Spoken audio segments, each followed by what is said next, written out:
오늘 우리 사랑하는 가족들이 함께 하나님 앞에 모였습니다. 우리를 불러주신 분도 하나님이시고 우리를 가족으로 또 공동체 하나의 일원으로 세워주신 분도 하나님이십니다.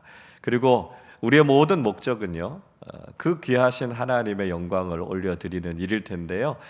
우리 한번 우리를 불러주시고 구원해 주시고 우리를 사랑 안에 세워주신 하나님께 감사와 영광의 박수를 한번 드리도록 하겠습니다. 감사합니다. 찬양합니다. 함께하고 계신 우리 가족들, 또 우리 교우들 너무너무 소중하고 귀하죠. 함께 해주셔서 감사합니다 하는 마음으로 우리 격려와 감사의 박수 하도록 하겠습니다. 고맙습니다. 감사합니다. 이렇게 박수할 수 있다는 게 참 좋은 것 같아요. 그죠? 하나님께 영광이 되고 우리 서로에게는 참 큰 격려가 되는 것 같습니다. 영적인 유익들도 참 많고요. 또 혈액순환도 좋아지니까요. 건강에도 참 좋습니다. 자, 여러분, 박수는 어떻게 하면 소리가 나는 거죠? 어렵지 않은 이야기입니다. 그렇죠? 두 손이 서로 마주쳐야 소리가 납니다. 한 손 가지고 박수 소리 낼 수 있나요? 한번 해보세요. 막 아무리 열심히 해도 소리 안 납니다. 박수가 소리가 나는 건 아주 간단하죠. 두 손이 만나야 박수 소리가 나는 겁니다. 굉장히 간단한 원리인데요. 우리 신앙생활도 마찬가지라는 생각이 듭니다.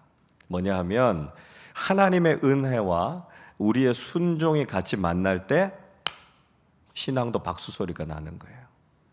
그러니까 하나님께서 은혜를 주시기 원하시는데 우리가 은혜 받을 준비가 되어져 있지 않으면 우리가 그 은혜를 다 쏟아버린다는 거예요. 그래서 우리가 믿음으로 잘 준비되고 잘 훈련될 때 하나님께서 우리에게 부어주시는 놀라운 은혜를 경험하게 된다라고 하는 것입니다. 간혹 보면 어떤 분들은 신앙생활을 도깨비 방망이처럼 생각해요. 나는 아무것도 안 하는데 그냥 금 나와라 뚝딱, 은 나와라 뚝딱 이렇게 모든 게 다 생기는 것처럼 생각합니다. 그래서 나는 아무것도 하지 않으면서 그냥 하나님 다 해주세요 이렇게 생각하는 거예요. 그건 그렇게 바람직한 신앙의 모습이 아닙니다. 우리 친구들이 하나님 앞에 기도해요. 하나님 시험 잘 보게 해주세요. 그리고 공부는 하나도 안 하면 시험 잘 볼 수가 없잖아요. 하나님께서 우리에게 풍성한 은혜를 주시기 원하지만 내가 성실하게 땀 흘려서 노력하지 않으면 하나님께서 그 은혜를 주실 수가 없습니다. 하나님께서 우리를 건강하게 하시기를 원해요. 그런데 내 삶이 무절제해요. 몸에 안 좋은 걸 막 먹어요. 그럼 어떻게 됩니까? 건강할 수 없는 거예요. 그러니까 우리가 하나님께서 주실 은혜를 믿음으로 기대해야 되지만 동시에 우리가 믿음의 사람답게 살아야 된다라고 하는 거죠. 우리가 그렇게 하지 않으면서 하나님의 은혜를 구하면서 산다. 이건 우리도 속이는 거고요. 하나님도 속이는 거라고요. 그래서 사도 바울 선생님은 갈라디아서 6장 7절에서 이렇게 말씀합니다. 제가 세 번역으로 읽어드릴게요. 자기를 속이지 마십시오. 하나님은 조롱을 받으실 분이 아니십니다. 사람은 무엇을 심든지 심은 대로 거둘 것입니다. 자, 우리가요 노력하지 않고 공부하지 않고 좋은 결과, 좋은 성적을 얻기 원하는 것은요 나도 속이는 거고요 하나님도 조롱하는 거다 이렇게 이야기하고 있습니다. 어떻게 해야 될까요? 하나님께 열심히 기도하지만 우리가 최선을 다해서 공부하고 노력하는 거죠. 그리스도인의 기도는 어떤 기도입니까? 이런 기도예요. 하나님, 정말 최선을 다했습니다. 결과는요, 하나님이 책임져 주세요. 이게 신앙인들이 해야 되는 기도라는 거죠. 저는 오늘 이 자리에 있는 우리 친구들 축복합니다. 하나님께서 우리 친구들이 노력한 만큼 모든 것들이 아름답게 열매 맺게 하시기를 주님의 이름으로 축복합니다. 좀 싱거우세요? 아유, 목사님, 좀 더 축복을 많이 해주시면 좋겠어요. 공부 안 한 것도 맞게 해주시도록. 그래서 혹시 시험 치를 때 이렇게 하면 찍기의 은사라도 주셔서 찍은 것마다 다 맞게 해주세요. 목사님 이렇게 기도해 주셔야 되는 거 아니에요? 그렇게 생각할 수 있습니다. 여러분, 그러나 그건 바람직하지 않아요. 하나님은요, 우리가 수고하고 노력한 모든 것들이 하나도 헛되지 않고요, 하나님께서 그 모든 것들을 정말 아름답게 열매 맺게 하시는 것이 하나님의 방법이라는 것입니다. 왜 그러냐 하면 우리가 인생을 살아가는 동안에 그렇지 않은 일들이 많거든요. 여러분 한번 생각해 보세요. 여러분이 열심히 공부했어요. 근데 공부하지 않은 데서만 문제가 나오면 어떻게 됩니까? 열심히 공부했는데 공부한 게 헛수고가 되는 거예요. 시험 치는 날 아침이 됐어요. 근데 컨디션이 너무 안 좋은 거예요. 공부한 게 하나도 생각이 안 나요. 답안지를 쓰다가 실수로 미루어 써가지고요. 공부한 것까지, 답안지 쓴 것까지 그냥 다 틀려버렸어요. 이러면 어렵지 않아요? 근데 시험 치러 가는 날 아침인데요. 컨디션이 너무 좋은 거예요. 공부했던 게 모든 게 하나도 잊어지지 않고 다 기억이 나는 거고요. 답안지를 쓰는데도 정말 틀림없이 완벽하게 다 써내려간 거예요. 그래서 너무 좋은 결과를 얻었어요. 그래서 하나님 감사합니다. 영광을 돌려드리는 거죠. 여러분 그게 우리의 삶입니다. 물론 우리가 한 것 이상으로 하나님께서 채워주시는 은혜가 사실은 있어요. 그러나 여러분 우리가 그걸 바라기보다는 하나님 우리가 믿음의 사람답게 열심히 살아갈게요. 나머지는 하나님께서 채워주시고 부어주세요. 그래서 믿음의 사람들에게 주시는 하나님의 복을 경험하며 살게 해주세요. 여러분 우리가 이렇게 고백하고 기도하는 믿음의 사람들이 되실 수 있기를 주님의 이름으로 축복합니다. 자, 오늘 우리가 사무엘상 17장 말씀 읽었습니다. 사무엘상 17장은요 성경에서 어떻게 보면 가장 유명한 사건 중에 하나죠. 무슨 이야기가 있죠? 다윗과 골리앗의 싸움 이야기입니다. 소년 다윗이 물맷돌 5개 가지고 엄청나게 큰 거인 골리앗을 이기는 이야기 아닙니까? 우리 친구들 애니메이션으로도 많이 봤죠? 전도사님들 설교를 통해서도 많이 들었습니다. 너무 유명한 사건이에요. 이야기예요. 그러다 보니까 우리가 대충 읽고 지나가게 될 때가 있습니다. 그러다 보니까 이 말씀을 통해서 하나님께서 정말 더 풍성한 이야기, 은혜를 주시기 원하는데 그걸 놓치게 될 때가 있다는 거예요. 자, 오늘 그것이 무엇인지 우리가 말씀을 좀 함께 살펴보려고 합니다. 이스라엘과 블레셋이 전쟁을 벌이고 있었어요. 블레셋의 장수, 블레셋의 대표 선수가 이 골리앗이라고 하는 사람이었습니다. 근데 이 골리앗이라고 하는 사람이 소위 말하면 정말 피지컬이 장난이 아닌 사람이었어요. 얼마나 대단한 사람이었는가? 사무엘상 17장 4절부터 7절은 이렇게 말씀합니다. 제가 세 번역으로 읽어드릴게요. 블레셋 진에서 가드 사람 골리앗이라는 장수가 싸움을 걸려고 나섰다. 그는 키가 6규빗하고도 한 뼘이나 되었다. 머리에는 노수로 만든 투구를 쓰고 몸에는 비늘 갑옷을 입었는데 그 갑옷의 무게는 놋 5,000세겔이나 되었다. 다리에는 노수로 만든 각반을 차고 어깨에는 노수로 만든 창을 메고 있었다. 그의 창자루는 배틀의 용두머리만큼 굵었고 그 창날의 무게는 쇠 600세겔이나 되었다. 그의 앞에서는 방패를 든 사람이 걸어 나왔다. 이렇게 소개하고 있습니다. 가끔 권투나 이렇게 격투기 같은 거 하는 거 보면 선수 소개를 하잖아요. 이 사람은 키가 어느 정도 되고 몸무게가 어떻고 주특기가 뭡니다. 이렇게 소개합니다. 그렇게 지금 골리앗을 소개하고 있는 거예요. 골리앗이 키가 어느 정도 됐냐 하면 6규빗하고도 한 뼘이 됐다 이렇게 이야기합니다. 한 규빗은요 손가락 끝에서부터 팔꿈치까지입니다. 사람에 따라 조금씩 다르긴 하지만 보통 한 45cm 정도 됩니다. 한 뼘, 한 20cm 정도 되죠? 계산해 보면 골리앗의 키가 대략 한 2m 90cm 이상 된 겁니다. 갑옷을 입었는데요. 갑옷의 무게가 5,000세겔이래요. 한 세겔이 11.45g이거든요. 대충 계산해 보면 57kg 정도 됩니다. 그러니까 한 사람 몸무게 정도 이상 되는 아주 무거운 갑옷을 입고 있었다는 거죠. 창날의 무게만 600세겔, 그러니까 한 6.87kg. 그러니까 엄청나게 무장을 한 거죠. 그러니까 정말 어마무시한 그런 용사였습니다. 이 골리앗이라고 하는 사람이 하나님을 모욕하고 이스라엘 군대를 모욕합니다. 그래서 자신이 있으면 나와 한번 붙어보자 이렇게 이야기합니다. 그러나 이스라엘에서는요, 이 골리앗의 외모를 보고 그의 전투력을 보고는 그냥 다 무서워서 아무도 나서지 않았습니다. 자, 그때 골리앗과 맞서 싸우기 위해서 나섰던 사람이 누구죠? 다윗이었습니다. 다윗이 이 골리앗과 싸워서 내가 이기겠다 이야기하고 나섰습니다. 사울 왕이 그 이야기를 들었어요. 골리앗과 싸울 장수가 있다라고 하는 이야기를 들었습니다. 대단한 용사가 나왔나 보다 잔뜩 기대하고 봤는데 너무 어린 소년인 거예요. 그래서 사울이 실망하게 됩니다. 그래서 33절에서 이렇게 이야기해요.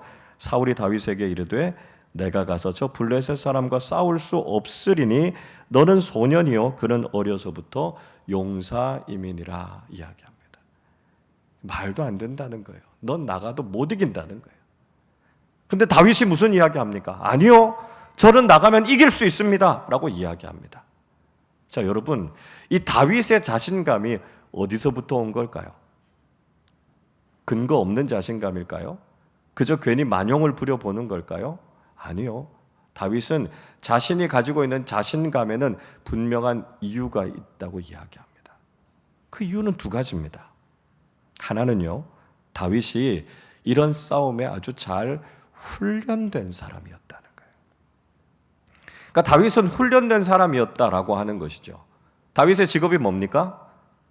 양치기죠. 목동입니다. 근데 당시에 양을 친다라고 하는 것은 아주 평화로운 분위기에서 양들은 풀을 뜯고 있고 물을 마시고 있고 그걸 목자가 멀리서 이렇게 느긋하게 지켜보고 있는, 그게 목동들이 하는 일이 아니었습니다.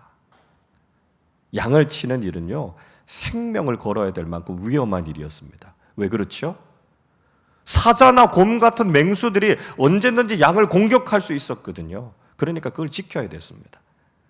특히 밤에 어두운 데서 어디서 맹수들이 공격해 올지 모르니까요, 목자들은 긴장하고 있었어야 됐어요. 그래서 사자나 곰이 공격하면 그걸 쫓아내고 양들을 지켜야 되는 일이 양치는 일이었다니까요. 그러니까 목동은 사실 극한 직업이었습니다. 저는 어떻게 그 집의 막내 아들에게 이렇게 위험한 일을 시킬 수 있었을까 잘 이해가 되지 않는 부분들이 있습니다. 그걸 보면 다윗이 집에서 아주 좋은 대우를 받았던 것 같지는 않습니다. 아버지가 이렇게 위험한 일에 막내 아들을 보냈고요, 형들도 다윗에게 막 함부로 이야기하잖아요.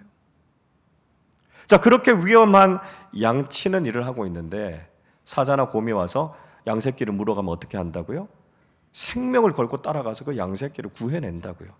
자, 오늘 36절의 말씀인데요, 36절 같이 한번 읽어보겠습니다. 주의 종이 사자와 곰도 쳤은즉 살아계시는 하나님의 군대를 모욕한 이 할례 받지 않은 블레셋 사람이리까 그가 그 짐승의 하나와 같이 되리이다. 아멘. 무슨 얘기예요? 제가 양칠 때 사자나 곰과도 싸워서 이겨봤습니다. 그러니까 제가 이 골리앗과의 싸움에서 이길 수 있습니다. 여러분 어떠세요?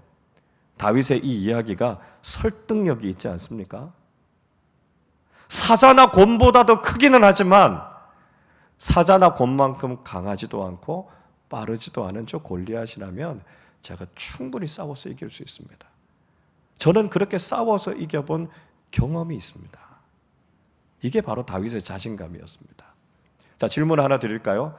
다윗이 사자와 곰과 싸울 때 무슨 무기 가지고 싸웠을까요? 무슨 무기 가지고 싸웠을까요? 물매요, 물매. 그래서 물매에 돌을 걸어가지고요, 그거 던져가지고 사자나 곰을 쫓아낸 거죠. 그러니까 잘 훈련된 익숙한 이 물매라고 하는 무기를 가지고 골리앗과 싸우면 이길 수 있다라고 하는 자신감이 다윗에게 있었던 것이죠. 다윗은 사실 혼자서 밤에 양을 치고 그 위험한 상황 가운데 있었을 때 얼마나 외롭고 무섭고 서글펐겠어요. 그러나 그때의 경험이, 그때에 싸워서 이겼던 그 승리의 경험이 골리앗을 무너뜨리고 그를 이스라엘의 위대한 왕으로 만들어 주었습니다. 여러분 공부하기 힘들죠? 학창 생활이 쉽지 않아요? 믿음의 사람답게 믿음 지키면서 살아가는 것 그렇게 쉽지 않습니다. 그러나 우리가 이렇게 하루하루 살아가면서 믿음으로 승리하는 이 경험이 우리를 영적인 다윗으로 만들어 간다는 거예요. 하나님 앞에서 이렇게 준비되고 훈련된 귀한 믿음의 사람들이 되어서 하나님 앞에 귀하게 쓰임받는 우리 모두가 되실 수 있기를 바랍니다. 자, 다른 하나는요, 다윗이 하나님의 보호하심을 믿었다는 것입니다. 37절 말씀도 우리 같이 한번 읽어보겠습니다. 또 다윗이 이르되 여호와께서 나를 사자의 발톱과 곰의 발톱에서 건져내셨은즉 나를 이 블레셋 사람의 손에서도 건져내시리이다. 사울이 다윗에게 이르되 가라, 여호와께서 너와 함께 계시기를 원하노라. 아멘. 다윗은 경험이 많은 사람이었어요. 사자와 곰과 싸워서 이길 수 있는 사람이었습니다. 그는 잘 훈련된 사람이었어요. 그러나 중요한 것은 사자와 곰과 맞서 싸우는 것은요, 굉장히 위험한 일이었다는 거죠. 자칫하면 다윗도 죽을 수 있는 상황이었습니다. 그 위기가 왜 없었겠어요? 그런데 한 번, 두 번, 사자와 곰과 싸워서 이긴 그 경험을 통해서 그가 깨닫게 된 게 있어요. 아, 하나님께서 나를 지켜주시는구나. 내 삶의 어려운 상황, 위험한 상황들이지만 하나님은 늘 나를 살펴보시고 나를 지켜주시고 보호해 주시기 때문에 이렇게 위험한 상황 속에서도 내가 이렇게 살아있을 수 있구나. 그런 믿음의 고백을 갖게 된 것입니다. 다윗은요, 자기 능력만, 자기 실력만 믿고 살았던 사람이 아니에요.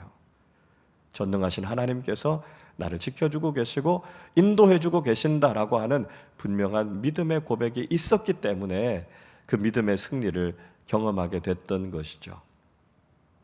여러분, 우리도 마찬가지 아닙니까? 우리가 살아가는 세상이 얼마나 위험한가요? 우리가 아무리 조심해도요, 우리가 아무리 강해도 우리는 이런 위험한 상황들을 만나게 될 수 있습니다. 이런 상황 속에서 하나님께서 우리를 지켜주시지 않았다면 우리가 지금 이 자리에 앉아 있을 수 없어요. 교통사고가 얼마나 많이 납니까? 건물이 무너지고요, 자연재해가 있고요, 각종 범죄와 사고들이 끊이지 않는 세상을 우리가 살아가고 있는데 우리가 이렇게 평안하게 건강하게 살아갈 수 있는 것은 하나님께서 우리를 지켜주셨기 때문입니다. 이스라엘의 민족의 지도자인 모세가요, 이스라엘 백성들이 광야를 걸어갈 때 하나님께서 그들을 어떻게 보호해 주셨는가, 신명기 32장 10절에서 이렇게 이야기하고 있습니다. 여호와께서 그를 황무지에서 짐승이 부르짖는 광야에서 만나시고 호위하시며 보호하시며 자기의 눈동자 같이 지키셨도다 이야기합니다. 광야라고 하는 그 위험한 곳, 그 척박한 곳을 걸어가는데 하나님께서 지켜주셨다는 거예요. 보호해 주셨다는 거예요. 어떻게 해요? 자기 눈동자처럼 보호해 주셨다고요. 여러분, 눈동자 어떻게 보호하죠? 뭐가 이렇게 날아옵니다. 뭐가 날아오네? 뇌가 명령을 보내요. 눈을 감아야 되겠다. 뭘로 막아야 되겠다. 이렇게 명령하면 이미 늦습니다. 그러고 나면 우리의 눈탱이는 밤탱이가 되는 거예요. 눈은 어떻게 지키죠? 무조건 반사를 합니다. 생각할 틈 없이 그냥 눈을 감고 고개를 돌리는 거예요. 이걸 무조건 반사라 그럽니다. 여러분, 하나님이 우리를 어떻게 지키실까요? 무조건 지키시는 거예요. 완전하신 하나님, 전능하신 하나님께서 하나님의 자녀인 우리를 무조건 지키시는 거예요. 그래서 우리의 삶이 평안하고 안전할 수 있는 거예요. 우리가 살아가는 삶이 위험하고 힘들지만 그래도 여러분, 우리가 염려하지 않을 것은 하나님이 우리를 지키고 계시고요, 하나님께서 우리의 가정을 지키고 계십니다. 그래서 우리의 가정을 선한 길로, 평안한 길로 인도해 주실 줄로 믿습니다. 여러분, 다윗의 승리는 우연한 승리가 아니었습니다. 다윗의 승리는 이유 있는 승리였어요. 그는 믿음으로 잘 훈련된 사람이었고요, 자기 자신이 가지고 있는 것을 가지고 정말 잘 싸워서 이길 수 있는 능력이 있었습니다. 그러나 다윗은 자신의 힘만 믿고 있지 않았어요. 중요한 것은 전능하신 하나님께서 나를 지켜주시고 보호하시기 때문에 나는 반드시 승리한다라고 하는 믿음이 그에게 있었던 것이죠. 여러분, 우리 모두의 삶 속에서도 바로 이런 이유 있는 승리를 경험하면서 살아가시기를 바랍니다. 우리가 우연히 잘 되기를 기대하는 것이 아니라 하나님의 사람답게 잘 훈련되고 우리를 눈동자처럼 지키시는 하나님께서 우리와 함께 하고 계셔서 날마다 믿음의 길에서 승리하는 우리 모두가 되실 수 있기를 바랍니다. 사랑하는 우리 친구들, 신앙과 성품과 실력을 갖춘 이 시대 영적 다윗과 같은 인물이 되어서 늘 우리 뒤에서 든든하게 지켜주시고 보호해 주시는 하나님과 함께 날마다 믿음으로 승리하는 하나님의 사람들이 다 되시기를 주님의 이름으로 축복합니다.